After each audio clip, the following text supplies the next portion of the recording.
I'm Paul Barrett, CEO of Resources. We are exploring for tin and other associated minerals in the DRC. Paul, good to see you. Saw you in London recently, but you've got a press release out now, giving us a little bit of update what's happening on the ground. So what can you tell us? It's an update on the drilling. We said when we came to the market at the end of July that we'd be going straight to drilling, which we did.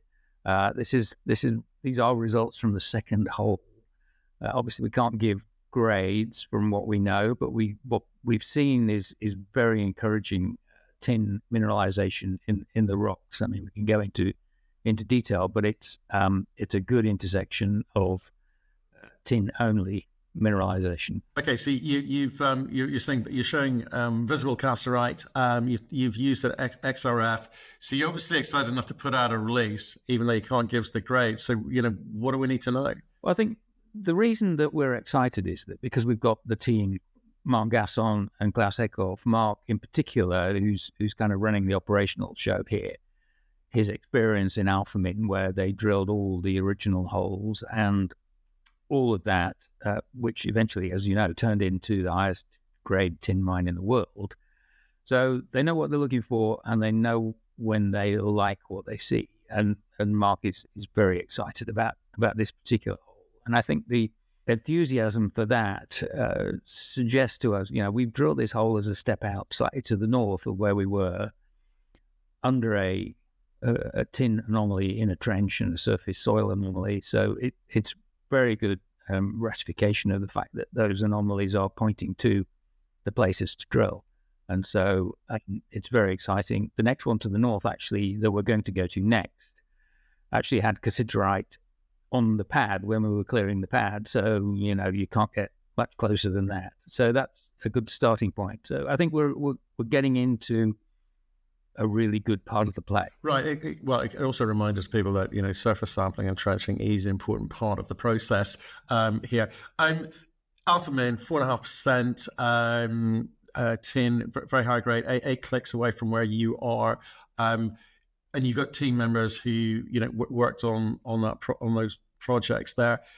What are they bringing into the process for you guys, and how you're going about identifying and targeting where you drill next? Because the efficiency of the drilling at this point is absolutely critical. That's right. It is very interactive. I mean, we've moved a drill pad just because of what we see on the ground, etc. So and we will, every time that we get a result, we'll look at what the program is. So it's not something that's set in stone. We're not drilling on a grid pattern. We are drilling on what the geology is telling us. And so that's when, we can't predict exactly where we'll end up, but we're chasing the good part of the play. So that's the only thing we can say really at the moment. It's intriguing. But I guess I'm smiling because it's like you obviously want to say more, but can't, because otherwise this press release would have been so bundled in with a bunch of other stuff. So in terms of that kind of moving things forward at pace and maybe getting to a point where you can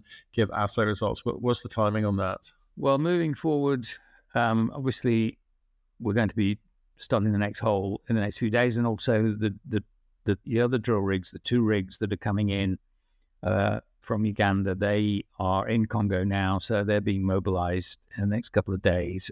We expect to see them drilling next week, so things will ramp up in terms of activity. I think it would be, we'll get these cores and the ones from the first hole over to the lab in Lubumbashi as soon as we can. They'll get processed, and then one set will get sent down to Johannesburg. So it is a bit of a process, and therefore it's probably about 3 weeks away from verifiable assays. Right. Okay. Fine. And so one rig. Did you say what? So another rig or another 2 rigs joining it? Another 2. Wow. Okay.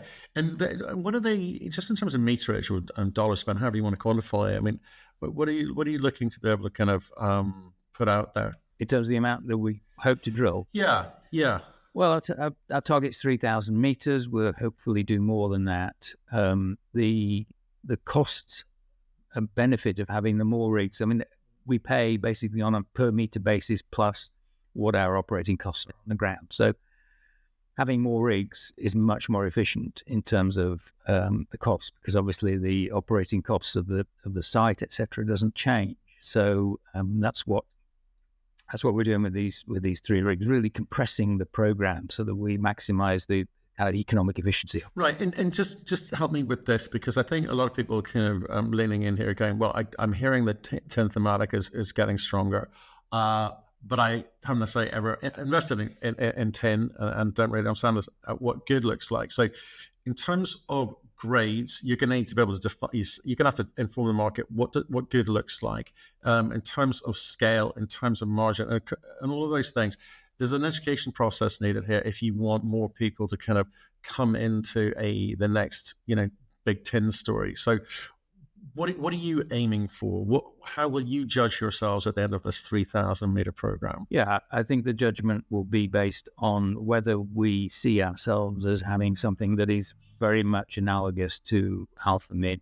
They as I say, they're 4% grade. We've seen grades getting up to there in some of the previous drilling, but we need to really step out and get a good resource number, good inferred tonnage.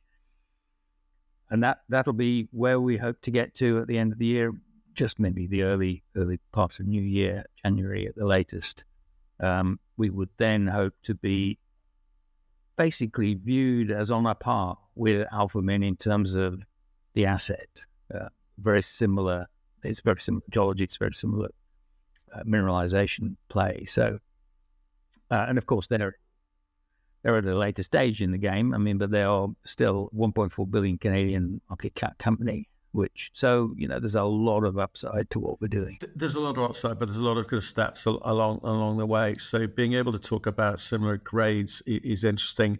When we've looked at sort of nickel projects in the past, certainly some of the projects in Canada, they can put together a large resource with relatively few holes because of the, I guess, homogeneous nature of the ore body. Is it the same with the ore body that you and Alphamin are dealing with? Well, homogeneous is maybe not the right word. It's relatively predictable insofar as it's a dipping kind of stratigraphic unit or a shear unit. So it's a planar unit. So it's not disseminated around everywhere. It's definitely concentrated in predictable areas. The difference with Montagoma, the other prospect that we have, is that higher up in the system that has a significant copper and zinc in there as well. So we'll be analysing those as part of this on our way down to the tin, obviously. Kalai, where we are now, is pure tin, almost at surface, basically. Right. Okay. Well, look, I think it's as simple as that. You've started the process of reporting the drill results. We look forward to hearing more about it, more about grades, and stay in touch. Let us know how you get on. Absolutely. Will do. Thanks very much.